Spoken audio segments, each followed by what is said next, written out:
Saúdo a igreja com a graça e a paz do Senhor Jesus.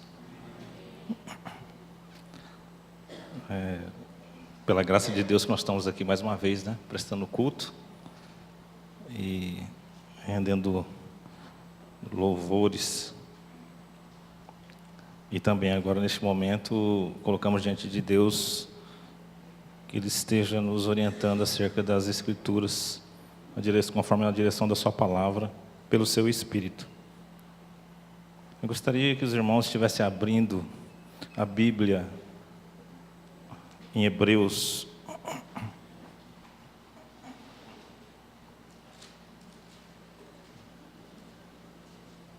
capítulo 2.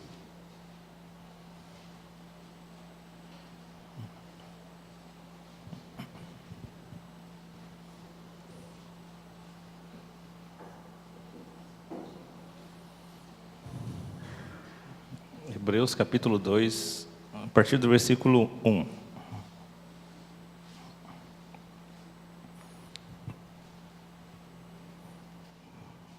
Os irmãos acompanhem. Diz assim: portanto, convém-nos atentar com mais diligência para as coisas que já temos ouvido, para que em tempo algum nos desviemos delas. Porque se a palavra falada pelos anjos permaneceu firme, e toda a transgressão e desobediência recebeu a justa retribuição, como escaparemos nós se não atentarmos para uma tão grande salvação, a qual, começando a ser anunciada pelo Senhor, foi-nos depois confirmada pelos que a ouviram? Testificando também Deus com eles por sinais e milagres e várias maravilhas e dons do Espírito Santo, distribuídos por sua vontade. Porque não foi aos anjos que sujeitou o mundo futuro, de que falamos, mas em certo lugar testificou alguém dizendo: que é o homem para que dele te lembres? Ou o filho do homem para que o visites? Tu o fizestes um pouco menor do que os anjos, de glória e de honra o coroaste, e o constituíste sobre as obras de tuas mãos. Todas as coisas lhe sujeitaste debaixo dos pés. Ora, visto que lhe sujeitou todas as coisas, nada deixou que lhe não esteja sujeito. Mas agora ainda não vemos que todas as coisas lhe estejam sujeitas. Vemos, porém, coroado de glória e de honra aquele Jesus, que fora feito um pouco menor do que os anjos, por causa da paixão da morte, para que pela graça de Deus provasse a morte por todos. Porque convinha que aquele para quem são todas as coisas, e mediante quem tudo existe, trazendo muitos filhos à glória, consagrasse pelas aflições o príncipe da salvação deles. Porque assim o que santifica, como os que são santificados, são todos de um, por cuja causa não se envergonha de lhes chamar irmãos, dizendo: anunciarei o teu nome a meus irmãos, cantar-te-ei louvores no meio da congregação. E outra vez, porei nele a minha confiança, e outra vez, eis-me aqui a mim e aos filhos que Deus me deu. E visto como os filhos participam da carne e do sangue, também ele participou das mesmas coisas, para que pela morte aniquilasse o que tinha o império da morte, isto é, o diabo, e livrasse todos os que com medo da morte estavam por toda a vida sujeitos à servidão. Porque na verdade ele não tomou os anjos, mas tomou a descendência de Abraão. Por isso convinha que em tudo fosse semelhante aos irmãos, para ser misericordioso e fiel, sumo sacerdote naquilo que é de Deus, para expiar os pecados do povo. Porque naquilo que ele mesmo, sendo tentado, padeceu, pode socorrer aos que são tentados. Amém? Vamos orar. Obrigado, Senhor.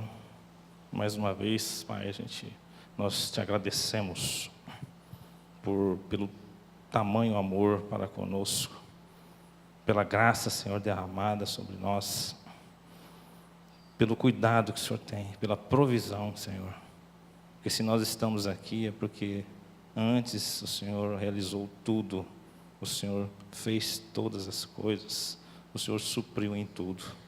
Se nós estamos cultuando a Ti agora, Pai, é porque primeiramente o Senhor proveu. Que o Senhor venha também com essa mesma graça e amor, dirigir, Senhor, este culto, esta mensagem, conforme a direção do Seu Espírito, porque nós dependemos totalmente, Senhor, de Ti, para que nós não fiquemos confundidos acerca da Sua palavra, em nome de Jesus, amém. Um texto muito precioso, eu até fiz questão de ler esse capítulo inteiro, mas eu gostaria de frisar aqui este versículo 3, que diz assim: como escaparemos nós, se não atentarmos para uma tão grande salvação, a qual, começando a ser anunciada pelo Senhor, foi depois nos confirmada pelos que a ouviram. Como escaparemos nós, se não atentarmos para uma tão grande salvação? É assim que a Escritura diz sobre salvação. Ela diz que é tão grande salvação. Eu gostaria de estar meditando juntamente com os irmãos hoje nessa direção da salvação, dessa tão grande salvação. Muitas vezes a nossa visão, eu falo, por mim, e quero despertar nos irmãos este meditar do tamanho desta salvação. Muitas vezes a nossa visão é limitada, é superficial sobre a salvação que temos na pessoa do Senhor Jesus. Aliás, único meio de salvação, única salvação, mas que é muito grande. É muito grande. Eu até, aqui às vezes, eu penso assim, quando eu penso na superficialidade que nós, às vezes, tratamos essa salvação, da nossa visão, como se fosse a visão acima de um lago, que a gente enxerga a superfície deste lago. Aí vem essa ideia de superficial, mas a gente não vê a profundidade tamanha deste lago, ou deste oceano, ou deste mar. Até dizem, os cientistas dizem que o homem conhece mais da superfície da Lua do que as profundezas dos oceanos. O homem sabe muito mais sobre a superfície, porque o homem sabe mais, realmente, muito mais do que é superficial. E assim, muitas vezes, nós tratamos a salvação como superficial, como se a salvação fosse uma passagem que ficasse para trás. Como diz assim, eu passei pela salvação, agora eu almejo outras ações, outras coisas maiores, ou alguma galardão pós-salvação. Mas não tem nada pós-salvação. A salvação é muito grande. A salvação é o próprio Senhor Jesus. E como a gente já repartiu aqui por muito tempo, alguns estudos sobre a plenitude do Senhor, a plenitude do Salvador, que é a própria salvação. Então a salvação também é muito grande. A salvação não pode ser tratada como uma passagem, como agora ela fica para trás, agora tem um outro degrau a galgar. Não. A salvação, ela nos coloca dentro de um caminho, dentro de uma condição que nos leva a Deus e vai nos apresentar diante dele. A nossa visão aqui tem sido pequena. Eu vou a uma visão aqui, colocar aos irmãos a visão que a Escritura até nos dá, mas podemos ter mais até, mas vamos colocar uma visão até quando vier aquele dia que o Senhor vai nos apresentar diante dele. Jesus diz muitas vezes, naquele dia. Muitos me dirão naquele dia: Senhor, Senhor, não profetizamos nós em teu nome? Em teu nome não fizemos maravilhas? Em teu nome não expulsamos demônios? Senhor, Senhor. Muitos me dirão naquele dia. Naquele dia, quando o Filho de Deus vier, naquele dia que Ele vai nos apartar, né, os homens, como se aparta dos bodes as ovelhas, diz naquele dia.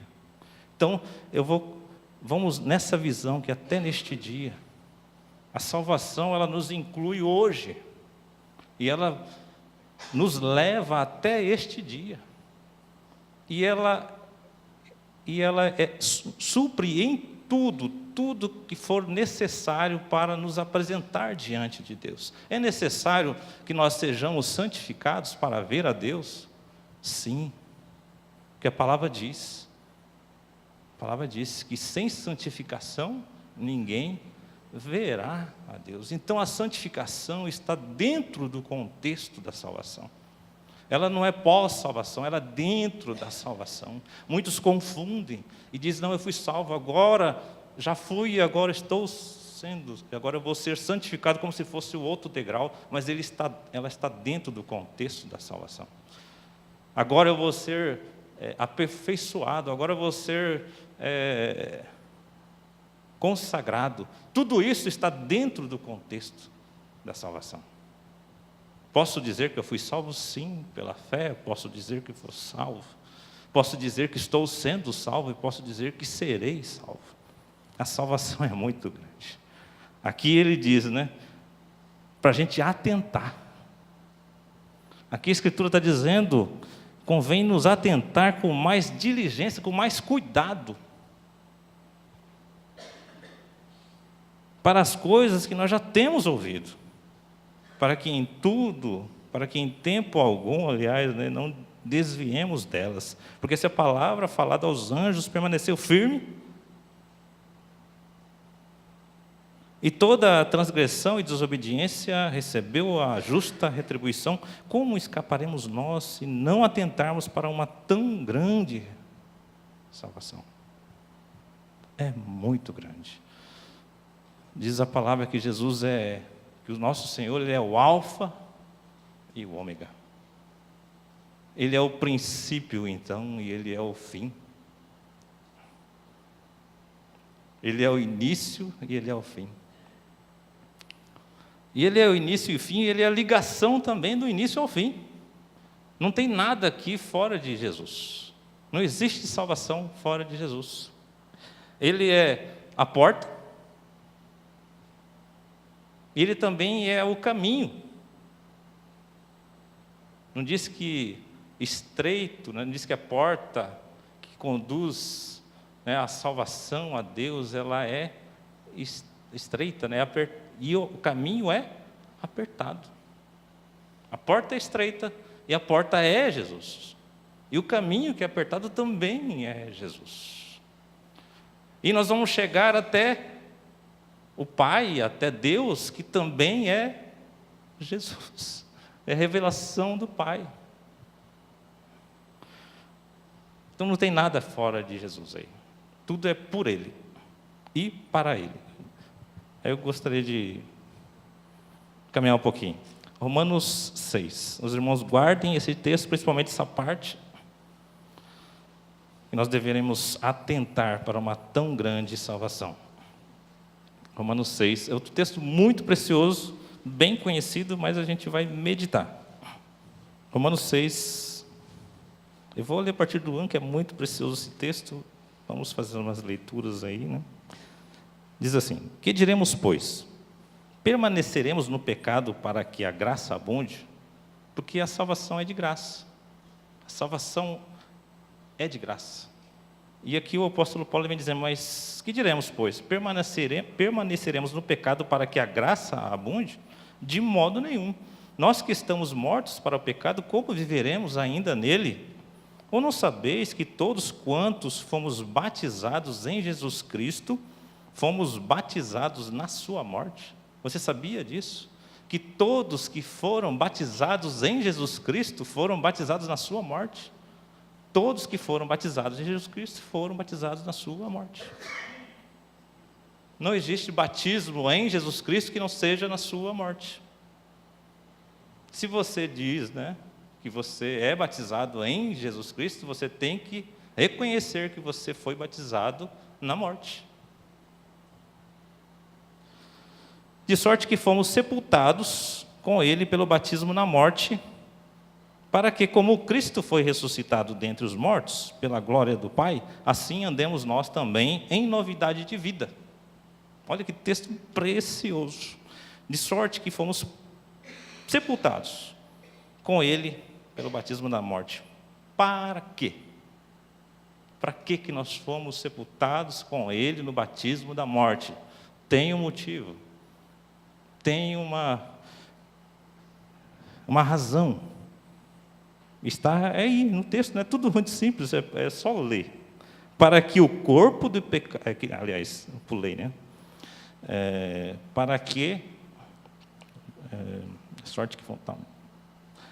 Para que, como Cristo foi ressuscitado dentre os mortos, na semelhança disso, pela glória do Pai, assim andemos nós também em novidade de vida. Esta é a vontade de Deus para nós, novidade de vida. E isso é o que gera esse batismo na morte. Gera esse caminho novo. Nós temos entrada a um caminho novo. É para isso o batismo da morte, para que nós andemos em novidade de vida. Só é possível ter novidade de vida se for pelo batismo na morte. Pelo batismo na morte. Porque se fomos plantados juntamente com Ele na semelhança da sua morte, também o seremos na da sua ressurreição. Sabendo isso, que o nosso homem velho foi com Ele crucificado, para que o corpo do pecado seja desfeito, para que não sirvamos mais ao pecado. Porque aquele que está morto está justificado do pecado. Ora, se já morremos com Cristo, cremos que também com Ele viveremos. Sabemos que tendo sido Cristo ressuscitado dentre os mortos, já não morre. A morte não mais tem domínio sobre ele. Pois quanto a ter morrido, de uma vez morreu para o pecado, mas quanto a viver, vive para Deus. Assim também vós, considerai-vos certamente mortos para o pecado, mas vivos para Deus em Cristo Jesus. Não reine, portanto, o pecado em vosso corpo mortal, para lhe obedecerdes em suas concupiscências. Nem tampouco apresenteis os vossos membros ao pecado por instrumento de iniquidade, mas apresentai-vos a Deus como vivos dentre os mortos, e os vossos membros a Deus como instrumentos de justiça. A palavra é muito concisa aí, sobre esse cuidado, sobre o pecado. A gente fala de salvação, lá em Mateus 1:21, ele diz assim: e dará luz um menino, e chamarás Jesus, porque ele salvará o seu povo dos seus pecados. Jesus vem nos salvar do quê? Dos nossos pecados. Desta natureza produtora intensa de pecados. Porque se nós produzimos aquilo que não agrada a Deus em nossos membros, as atitudes desagradáveis a Deus, que são os pecados, é porque antes nós temos uma natureza que produz tais coisas. É essa natureza que está no interior do homem que Deus vem tratar. Porque tratando com a natureza, é natural que estes frutos sejam, esqueci a palavra, sejam cessados pelo cuidado com a natureza. É como se fosse a tal dos sintomas. Muitas vezes, o tratamento de uma doença, por não haver cura, é sintomática. O tratamento vem nos sintomas. E vai continuar muitas vezes. Uma febre é sintoma de uma inflamação, de uma infecção. Se você tomar um antifebril, esta febre vai passar. Vai passar momentaneamente. Mas se não for curada aquela inflamação, uma infecção que gerou esta febre, ela voltará, assim que passar o efeito desse remédio. E esse tratamento de sintomático é a religião, porque ela não cura, ela é paliativa. Ela até parece, ela traz uma certa satisfação momentânea, porque está tratando, sem dúvida, com o sintoma. Mas esse sintoma vai permanecer. E pode vir até pior. Não é assim que os médicos falam, mascara. Você pode estar sendo mascarado pela religião, a fim de esconder essa natureza. Essa natureza de pecado. O pecado, ele não é brincadeira. O pecado a nós é incontrolável. Nós não controlamos pecado. Não existe religião que controle pecado. Não existe ser humano. Não existe ser humano, né, descendente de Adão, que controle pecado. Porque se fosse possível controlar pecado, meus irmãos, seria vão o sacrifício do Senhor Jesus. Porque é para isso que Ele veio. Então nós temos que atentar muito mais para aquilo que a gente tem ouvido. Esse tratamento de pecado é isso que a gente cantou aqui em vários cânticos, é cruz. É só através do Evangelho que nós somos livrados do pecado. Sabendo isso, que nosso homem velho foi com Ele crucificado. Acabamos de ler. Para que o corpo do pecado seja desfeito, para que não sirvamos mais ao pecado como escravos. É só isso. É morte, sepultamento e ressurreição em Cristo, que não é pequena,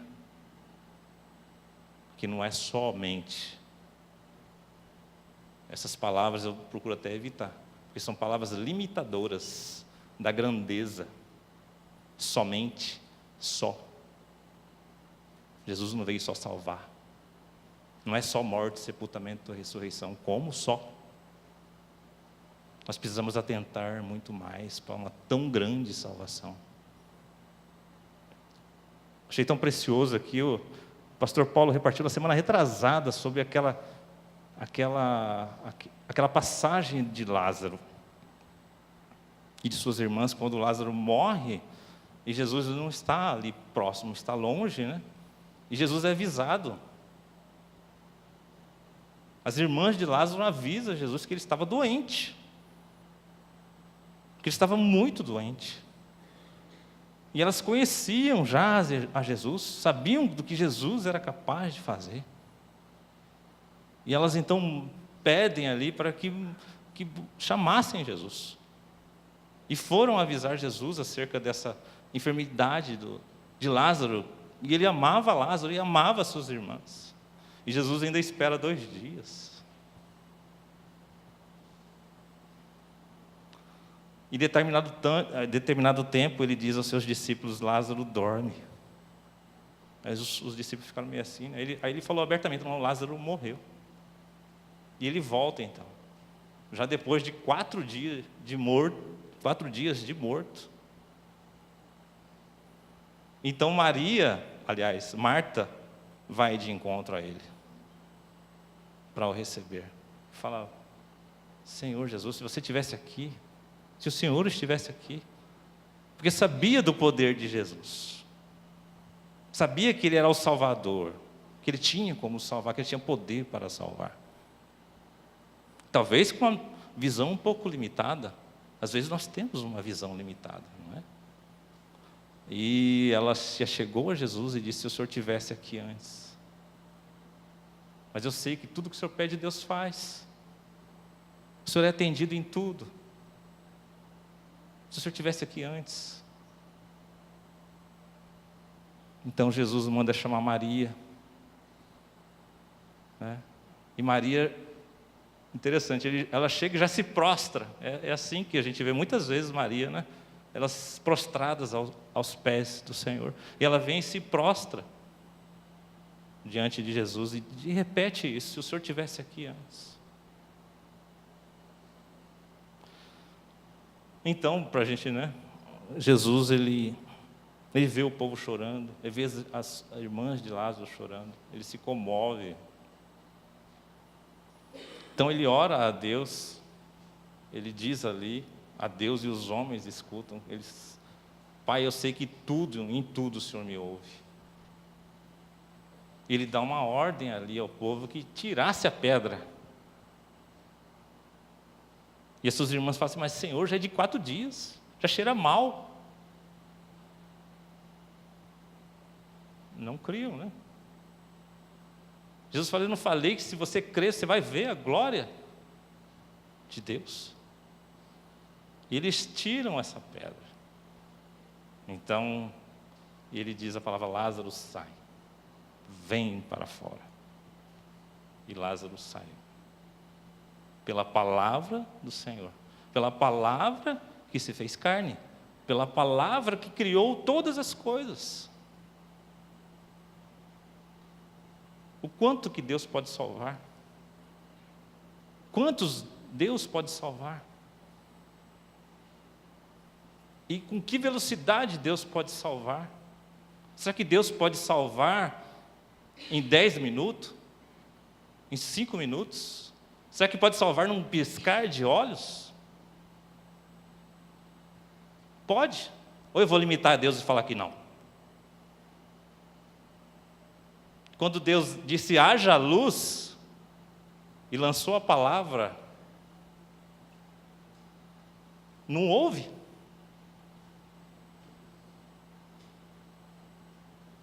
Meus irmãos, nós limitamos a grandeza da salvação, a grandeza do Senhor Jesus e de seu poder. E Maria e a sua irmã, a irmã de Lázaro, disse assim: eu sei que Lázaro vai ressuscitar no fim. E vai.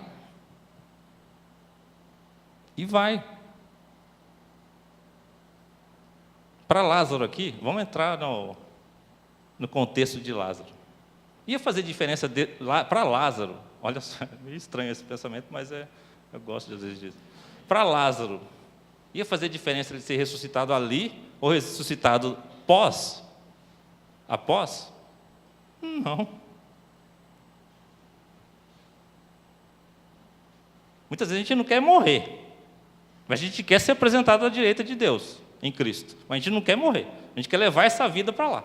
A gente quer estender, a gente quer ser perpétuo. Mas Deus, muitas vezes, Ele faz, eu disse isso, faz numa escala menor, o que Ele vai fazer numa escala muito maior, para que a gente creia no nome do Seu Filho. Então Jesus fez ali, ressuscitou ali, porque Ele vai ressuscitar a todos nós, e nos apresentar diante dEle. Não precisa ficar impaciente não, que Jesus vai vir amanhã ou depois de amanhã. Nós não podemos desfalecer da nossa fé, da fé que vem do Senhor Jesus. Porque se a gente desfalecer antes e Cristo não veio, calma, você vai ressuscitar diante dEle. Você teve o seu tempo aqui. A gente não sabe o tempo do retorno, sabemos que está próximo, mas esse próximo, né? Porque nós somos muito rápidos, nós somos tão passageiros, né? Que não é certeza que virá na nossa geração. E também não é porque não veio na nossa geração que ele não virá. agora eu estou chegando, estou à beira da morte, ou por uma enfermidade, ou por uma velhice avançada. Mas Deus não voltou ainda. Não. Muitos andam com medo da morte, como o primeiro texto que a gente leu. Escravos, por medo da morte. Temos medo da morte. Mas não é dessa morte que a gente tem que ter medo, meu irmão. Não é da morte do nosso corpo biológico que a gente tem que temer. Nós temos que temer aquele que pode lançar as almas nesta morte eterna, que é de separação de Deus. Que morte pior do que essa, de ser separado de Deus? Não interessa se tem fogo ou se tem frio. É fogo, né? Mas não interessa. Porque o ruim é não estar na presença do Senhor. Isso é morte. Poderia ser até num lugar que não fosse tão afligível, né? Não fosse tão ruim, mas separado de Deus. Talvez muitos escolheriam ficar no mundo, que tivesse todos os deleites do mundo, aí não teria problema de ficar separado de Deus.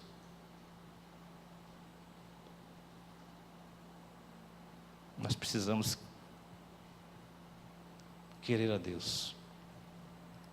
A salvação é muito grande, muito grande. 1 Coríntios 1, de 1:27 em diante. Diz assim: mas Deus escolheu as coisas loucas deste mundo para confundir as sábias. E Deus escolheu as coisas fracas deste mundo para confundir as fortes. E Deus escolheu as coisas vis deste mundo e as desprezíveis e as que não são para aniquilar as que são, para que nenhuma carne se glorie perante Ele. Mas vós sois dele, em Jesus Cristo, o qual para nós foi feito por Deus sabedoria e justiça e santificação e redenção. Olha só o que Jesus foi feito. Mas vós sois dele em Jesus Cristo, o qual para nós foi feito por Deus sabedoria, justiça, santificação e redenção.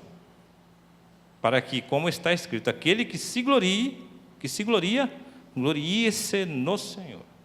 Então Jesus, que é Salvador, Ele foi feito sabedoria, justiça, santificação e redenção. Tudo isso está no contexto da salvação.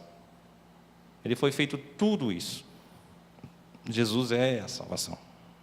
Não tem outro, não há outro nome dado pelo qual devamos ser salvos.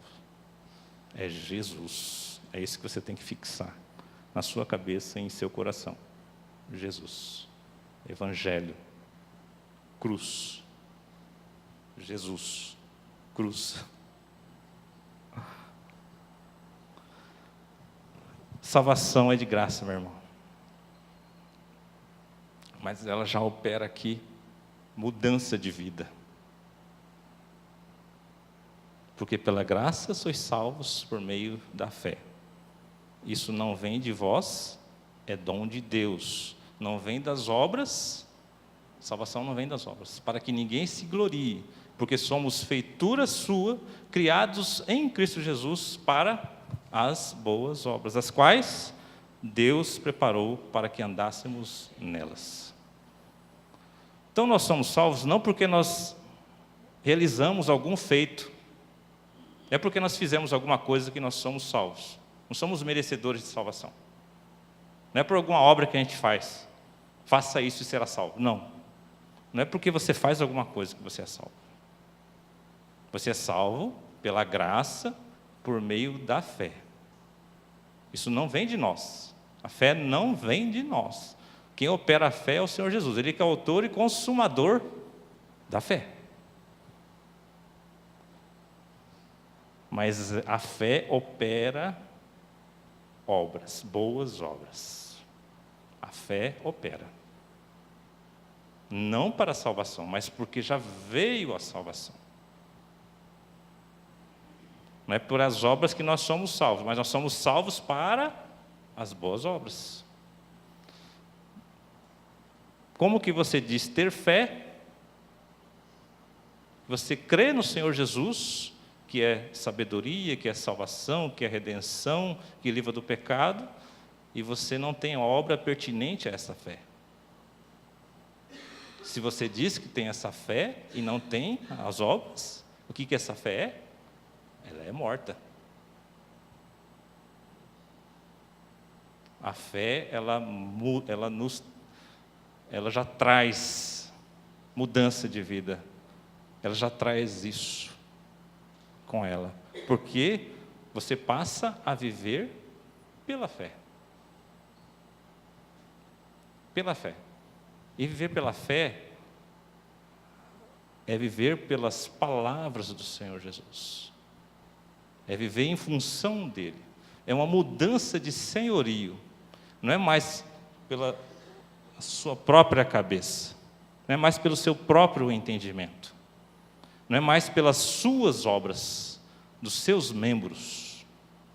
Mas é pelas obras dele. Que ele preparou. É bem interessante, né? Porque Deus amou, fruto do amor é graça. Não tem como amar e não se doar. Amor é doação.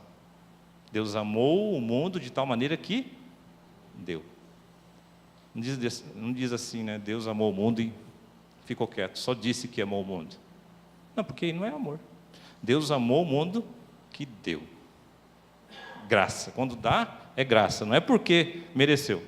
Não, ele me deu alguma coisa, agora eu vou dar em troca. Quem somos nós para dar alguma coisa e receber em troca? O que nós temos para dar para Deus, para ser digno de receber dele alguma coisa? Então Deus amou que deu. Para que todo aquele que nele crê, Deus amou. O amor gera a graça. E graça, por meio da fé, gera boa obra. A obra que Deus preparou. É muito bem claro aí. Não é obra que você quer. Não é obra que o seu irmão quer. Não é obra que os homens mandam você fazer. Achei bem interessante no encontro agora, quando o irmão Thomas, né, o pastor Thomas, ele disse assim que o irmão procurou pedindo um conselho de mudança de emprego, de cidade. Ele queria uma palavra. E ele então foi diante de Deus, e a palavra que Deus lhe disse era essa: se Deus está nessa causa, você vai. Mas se não tiver, largue. Se a causa é outras coisas, é você querer ganhos, é você querer prosperidade, mas ele não está nessa causa. Achei bem interessante, porque isso é a base. Deus, ele tem que ser a causa, e não você. Quando nós somos a causa, sabe o que acontece? Quando nós somos a causa das obras, das atitudes, quando a causa está em nós, é o que os nossos membros fazem.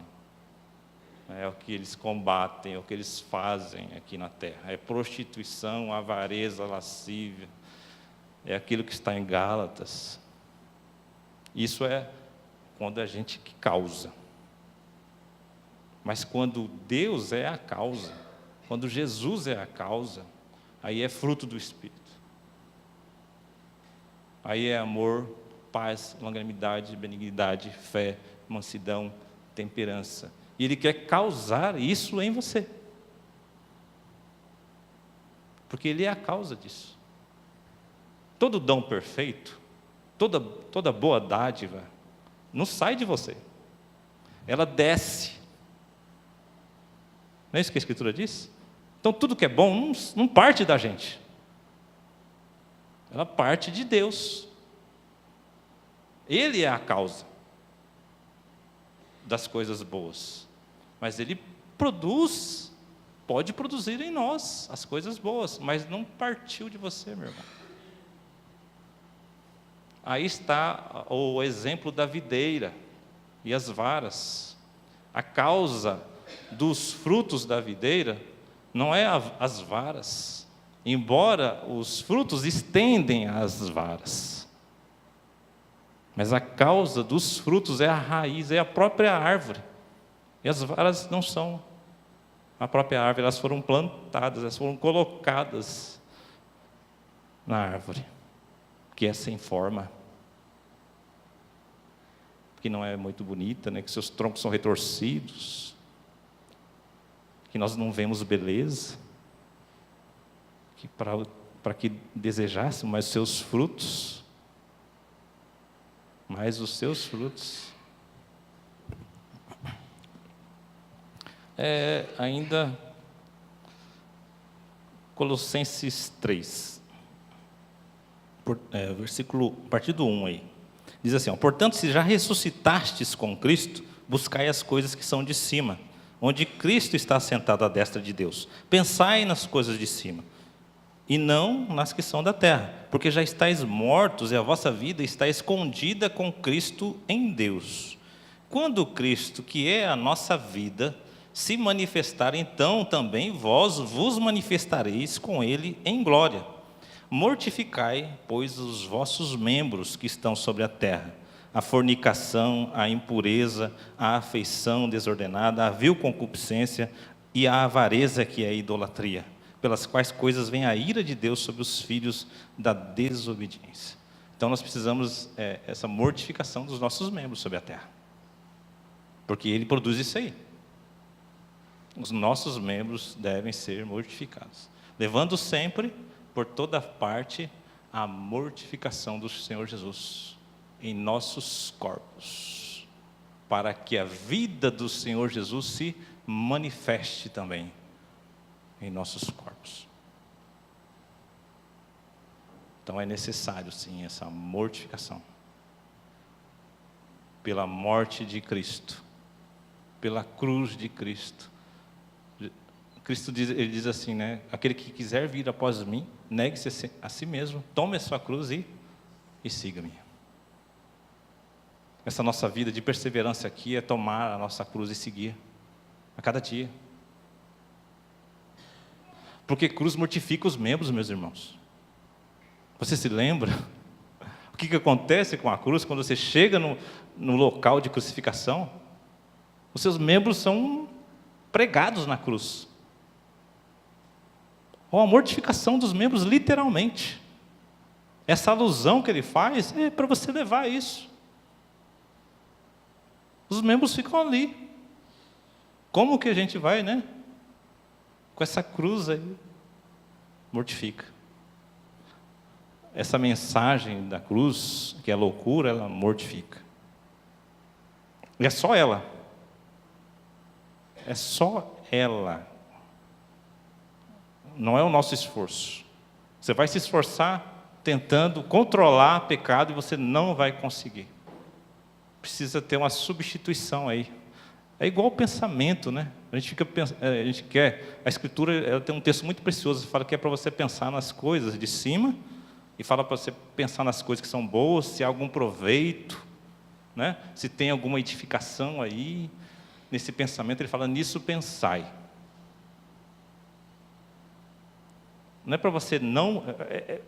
tem até uma coisa interessante o exercício, né? Se você ficar assim, eu não vou pensar nisso, eu não vou pensar nisso, eu não vou pensar nisso, o que você está fazendo? Você está pensando nisso. Então você tem que substituir, na verdade, o pensamento ruim. Você não quer pensar nessa coisa ruim. Eu não quero pensar nisso, eu não quero pensar nisso. Esse pecado está relacionado a esse pensamento, até que muitas vezes eu fico pensando e vou e faço. Aí eu não quero pensar nisso, não quero pensar nisso, eu fico. Não quero pensar. O que você está fazendo? Você está pensando nisso. Precisa ser substituído a mente aí. Você precisa pensar em outra coisa para substituir esse pensamento ruim. Aí você pensa numa coisa boa. A Escritura, ela é muito preciosa nesse sentido. Fala, se há algum proveito, se há uma coisa, se é bom, nisso pensai. Então essa questão de pecado é muito parecido. Não adianta você se esforçar, não vou pecar, eu não vou pecar, não vou pecar, se você não levar a mortificação. Se você não trazer sempre esse cordeiro em sua presença. Isso é vontade de Deus. Deus, Ele nos afere Jesus, para então nos auferir Jesus. Olha só. Meio doido, depois você vai pensar aí. Ele nos afere conforme Jesus, para então nos auferir Jesus. Depois você vê aí o que isso significa. Jesus é o único caminho. Ele disse assim: eu sou o caminho, e a verdade, e a vida. Ninguém vem ao Pai, senão por mim. Jesus é o caminho que vai ao Pai. O que vem ao Pai? O que está indo a Ele.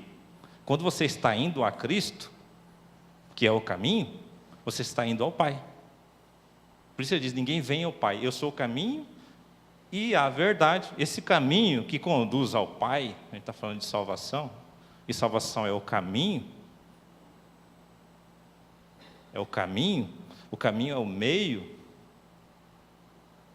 Muitas vezes nós somos feitos, né, para estar nesse caminho aqui, e muitas vezes a gente tem fugido disso.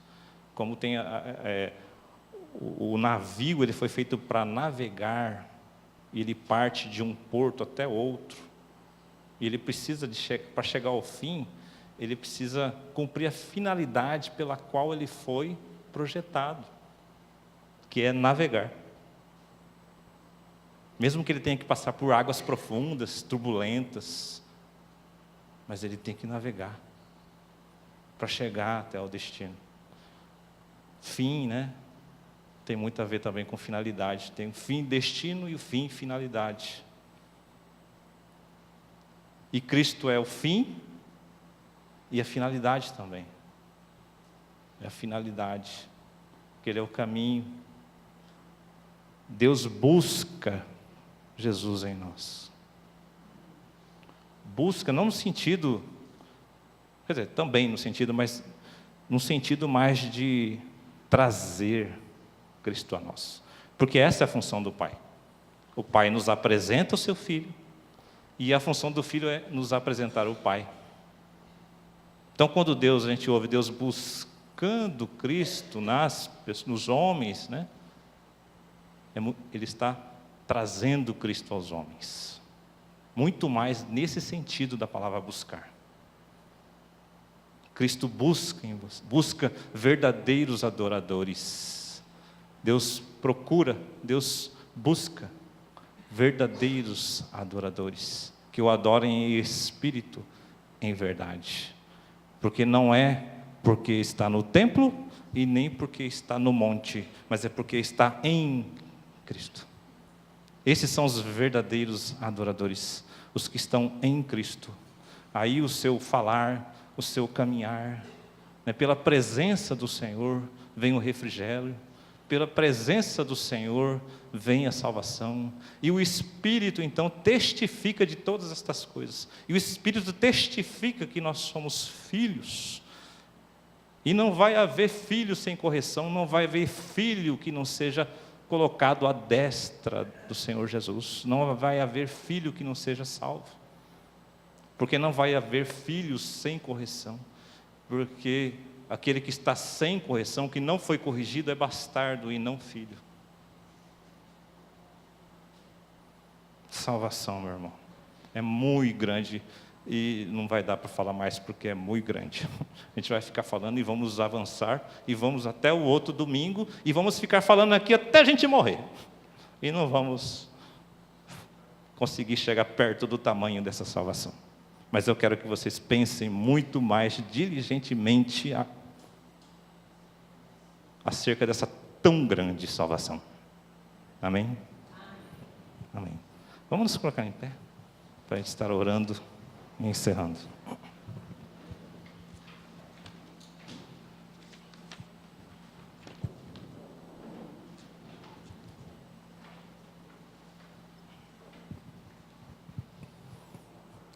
Obrigado, Senhor, porque o Senhor não poupou esforços, Pai, para nos dar essa tão grande salvação. Nós te louvamos, Senhor, te exaltamos o nome do Senhor Jesus. E este poder que Ele dispensou ali na cruz, Senhor, em nosso benefício. Esse amor tamanho ali que prova e que nos constrange, Senhor. Esse amor que nos constrange, julgando nós assim, que se um morreu por todo, logo todos morreram, Senhor. Ele nos estendeu esses benefícios.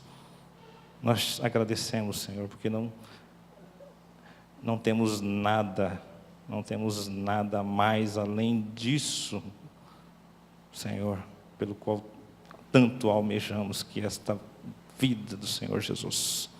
Que o Senhor esteja nos orientando neste caminhar, nesta porta estreita, neste caminho apertado, Senhor, para que nós não desfalecemos, para que não caiamos, Pai, na fé, mas esteja nos firmando por graça, por misericórdia, pelo amor que o Senhor já nos provou.